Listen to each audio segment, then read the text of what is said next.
அனைவருக்கும் வணக்கம். இன்னைக்கான ஆரோக்கிய பதிவில் நம்ம பார்க்க போகிறது தர்பூசணி பழத்தை பற்றி தான். தர்பூசணி அப்படின்னு சொன்னாலே எல்லாருக்குமே பிடிச்ச ஒரு பழங்களில் ஒன்றாகவே இருக்கிறது. அதனுடைய சுவை, அதனுடைய நிறம், அதுக்காகவே பார்த்திங்க அப்படின்னா பலரும் தர்பூசணி பழத்தை விரும்பி சாப்பிடுவாங்க.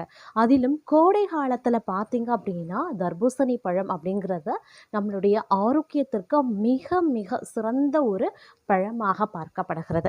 கோடை காலத்தில் நம்ம அதிகமாக உண்ணக்கூடிய பழங்களில் முதன்மை வாய்ந்ததாக தர்பூசணி இருக்குது. ஏன்னா அதில் நீர்ச்சத்து நிரம்பி இருக்கிறதுனால அந்த பழத்தை நாம் உண்ணும்போது நமக்கு நிறைய நியூட்ரிஷன்ஸ் கிடைக்கும் அப்படின்னு சொல்லலாம். ஆனால் தர்பூசணி பழம் அப்படிங்கிறது அதில் இருக்கக்கூடிய சத்துக்கள் என்ன, நாம் அதை எப்படி சாப்பிடணும், எவ்வாறு சாப்பிடலாம், எந்த நேரத்தில் தர்பூசணி பழத்தை சாப்பிட்றத தவிர்க்கணும், எந்த நேரத்தில் அதை நம்ம சாப்பிட்டா நம்மளுடைய உடல் ஆரோக்கியத்திற்கு மிகப்பெரிய நன்மையை கிடைக்கும் அப்படிங்கிறது பலருக்கும் தெரியாது. நினைச்ச நேரத்தில் தர்பூசணியை சாப்பிட்டுட்டு இருப்பாங்க. ஆனால் நினைச்ச நேரம்லாம் நம்ம தர்பூசணியை சாப்பிடக்கூடாதுங்க. அதுக்குன்னு ஒரு வரைமுறைகள் இருக்கிறது. தர்பூசணியை இந்த நேரத்தில் மட்டும்தான் சாப்பிடணும், இந்த நேரத்தில் கட்டாயம் சாப்பிடவே கூடாது. இந்த 4 பிரச்சனைகளும் நீங்கள் தவறுதலான ஒரு சூழ்நிலையில் தர்பூசணி பழத்தை சாப்பிடும்போது உங்களுக்கு ஏற்பட வாய்ப்புகள் இருக்குது. அது என்னென்ன அப்படிங்கிறத பற்றின பல முக்கிய தகவலை தாங்க இன்னைக்கு வீடியோவில் நாம் தெரிஞ்சுக்க போகிறோம். ஸோ இந்த பதிவு உங்களுக்கு மிக பயனுள்ள விகிதத்தில் இருக்கும். வீடியோவை ஸ்கிப் நாம் கடைசி வரைக்கும் பாருங்கள். வீடியோக்குள்ளே போகிறதுக்கு முன்னாடி இது வரைக்கும் நீங்கள் நம்ம சேனலை சப்ஸ்கிரைப் பண்ணலை அப்படின்னா உடனே சப்ஸ்கிரைப் பண்ணிக்கோங்க. அப்படியே பக்கத்தில் இருக்கக்கூடிய நோட்டிஃபிகேஷனுக்கான பில் பட்டனை பிரஸ் பண்ணிக்கோங்க. சரி நேர்களே, வாங்க வீடியோக்குள்ள போகலாம். தர்பூசணி அதனுடைய நிறமும் ருசியும் சுவையும் அப்பா, இதற்காகவே கோடை வேண்டும் அப்படின்னு நிறைய பேர் நினைக்க ஆரம்பிச்சிருவோம். அதற்கு ஏற்ப அற்புதமான மருத்துவ குணங்களையும் இவை கொண்டிருக்கிறது. லைகோபின் உள்ளடக்கம் கொண்ட தர்பூசணியை தினமும் நாம சாப்பிடலாம். ஆனால் எந்த நேரத்தில் வேண்டுமானாலும் சாப்பிடலாமா? குறிப்பாக இரவு நேரங்களில் தர்பூசணி சாப்பிடுவது நல்லதா, ஆரோக்கியமானதா அப்படிங்கிறத நாம் தெரிஞ்சுக்கலாம். கோடை தாகத்தை தனித்து நீரோற்றமாக வைத்திருக்கிறதுல தர்பூசணி மிகவும் முக்கியமானதுங்க. தினமும் ஒரு கப் தர்பூசணி துண்டுகள் நீரோற்றமாக வைத்திருக்க உதவும். தர்பூசணி 94% தண்ணீர், லைகோபின், பொட்டாசியம் மற்றும் பல ஊட்டச்சத்துக்களை உள்ளடக்கி இருக்கிறது. நார் சத்தும் நிறைந்திருக்கிறது. செரிமானத்தை மேம்படுத்தக்கூடியது. நீரோற்றம் அளிக்கும் தர்பூசணி பழத்தை பகல் நேரங்களில் ரசித்து ருசித்து சாப்பிட முடியாதவர்கள் இரவில் சாப்பிடுவது உண்டு. தர்பூசணி பழத்தை இரவில் சாப்பிடலாமா? அது நம்மளுடைய ஆரோக்கியத்திற்கு ஏற்றதா அப்படின்னு பலருக்கும் ஒரு கேள்வி இருக்கும். இனிப்பும் நீர்ச்சத்தும் கொண்ட இந்த தர்பூசணி கோடை காலத்தில் தாகத்தை தணிக்கக்கூடிய ஒரு சிறந்த பழமாக இருக்கலாம். Vitamin A, vitamin C, vitamin B6 போன்ற வைட்டமின்களையும் பொட்டாசியம் போன்ற தாதுக்களையும் கொண்டிருக்கிறது. இதில் இருக்கக்கூடிய லைகோபின் கண் பார்வைக்கு சிறந்ததாக இருக்கிறது. இதனுடைய நீரடக்கம் நீரோற்றமாக வைத்து தாகம் தணித்து நீரிழப்பு தடுக்க செய்கிறது. கோடையில் தினமும் தர்பூசணி வேண்டும் அப்படின்னு பலரும் விரும்புவதுண்டு. ஆனால் பழங்களின் தன்மைக்கு ஏற்ப அதை குறிப்பிட்ட நேரத்தில் எடுத்துக்கொள்ள வேண்டும். ஆரோக்கியமான பழமே அப்படின்னாலும் கூட இரவு நேரங்களில் தர்பூசணி சாப்பிடுவது உடல்நல பாதிப்புகளை உண்டு செய்யலாம். அது குறித்து இப்போ நாம் தெரிஞ்சுக்கலாம். அதிலும் தர்பூசணி உடலுக்கு செய்யக்கூடிய நன்மைகள் என்னென்ன அப்படின்னு பார்த்தோன்னா, கோடை வெப்பத்தை தணித்து புத்துணர்ச்சியுடன் வைத்திருக்குங்க. பொட்டாசியம் நிறைஞ்சிருக்கிறதுனால சிறுநீரகங்களில் இருக்கக்கூடிய நச்சு வெளியேற்றுகிறது. இதில் இருக்கக்கூடிய லைகோபின் நோய்களை குணப்படுத்துகிறது. இது சக்தி வாய்ந்த ஆக்சிஜனேற்றி ஆகும். இது இதயத்தை பாதுகாப்பாக வைத்திருக்க உதவுகிறது. தர்பூசணியில் இருக்கக்கூடிய பைட்டோ நியூட்ரியன்ஸ் கண்களை பாதுகாக்கிறது. உயர் இரத்த அழுத்தத்தை பராமரிக்கவும் செய்கின்றது. அதே நேரம் இரவில் தர்பூசணி சாப்பிடுவது அடிக்கடி சிறுநீர் கழிக்க தூண்டலாம். தர்பூசணியில் பார்த்தீங்கன்னா 92% நீர் சத்து இருக்கிறது. கோடை காலத்தில் தர்பூசணி சாப்பிடுவது நீரிழப்பு தடுக்கும் என்பதை நாம் அறிஞ்ச விஷயம்தான். நீரூற்றமாக வைத்திருக்க இவை உதவும். ஆனால் இரவு நேரங்களில் சாப்பிடுவது அடிக்கடி சிறுநீர் கழிக்க தூண்டலாம். இது இரவு நேர தூக்க சுழற்சியை பாதிக்கும். சிலருக்கு நீர்த்தேக்க பிரச்சனை உண்டு செய்யலாம்.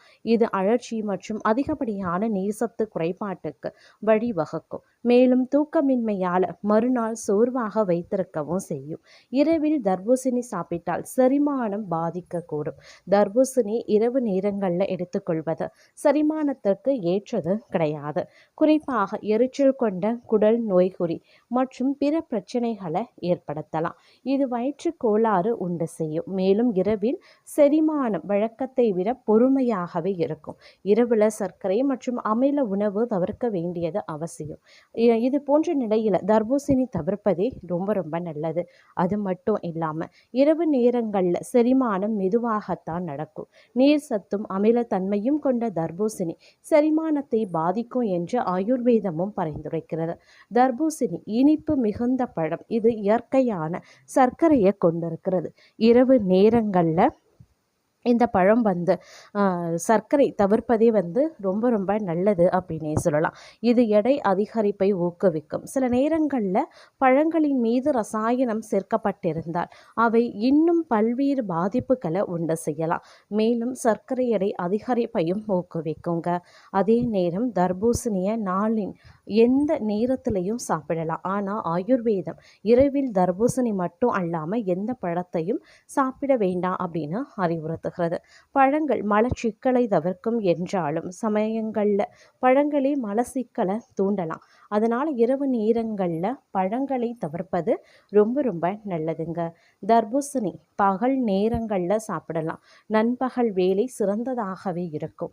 ஆனால் மிதமாக எடுத்துக்கொள்ள வேண்டும் என்பதை மறந்துவிட வேண்டாம். மாலை நேரத்துக்கு பிறகு சாப்பிட வேண்டாம். அதே போன்று இந்த பழம் சாப்பிட்ட பிறகு 45 நிமிடங்கள் வரை தண்ணீர் கூட குடிக்க வேண்டாம். இதை உணவுக்கு நடுவுலையும் சிற்றுண்டியாக நாம் சேர்த்து கொள்ளலாம்.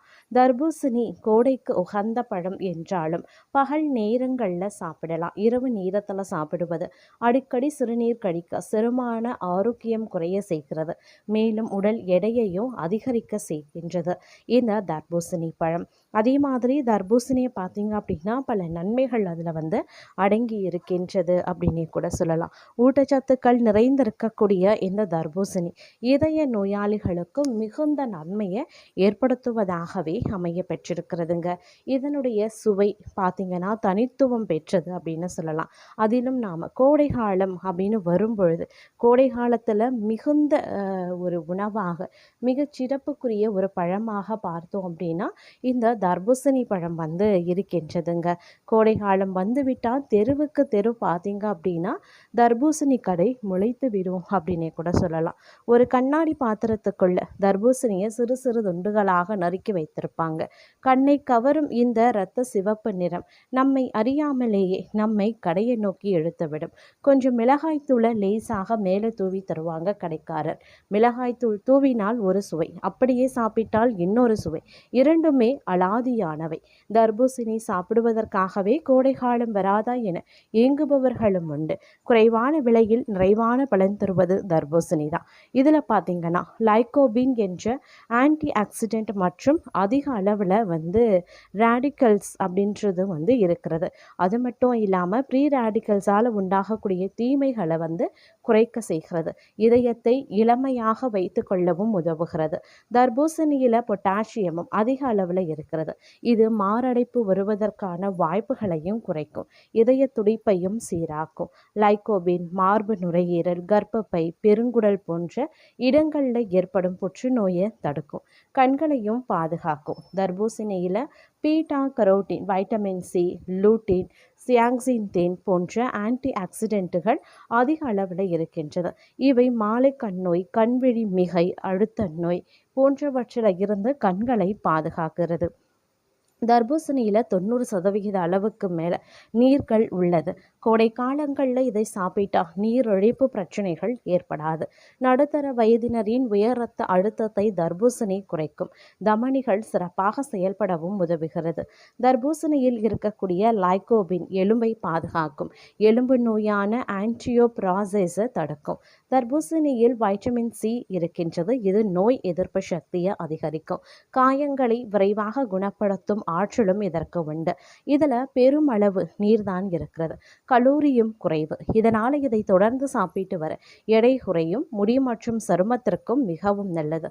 இதில் இருக்கக்கூடிய பீட்டா கரோட்டின் உடலால் வைட்டமின் ஏவாக மாற்றப்படும். இது முடி மற்றும் சருமத்திற்கு மிகவும் நல்லது. இதன் பட்டையை சாப்பிட்ட பிறகு தூக்கி எறியாமல் தோலில் தடவலாம். இதில் பாக்டீரியா தொற்று மற்றும் அலர்ஜிக்கு எதிரான தன்மை இருக்கிறது. முகப்பரு பிரச்சனைக்கும் இது ஒரு நல்ல தீர்வாகவே இருக்கும்.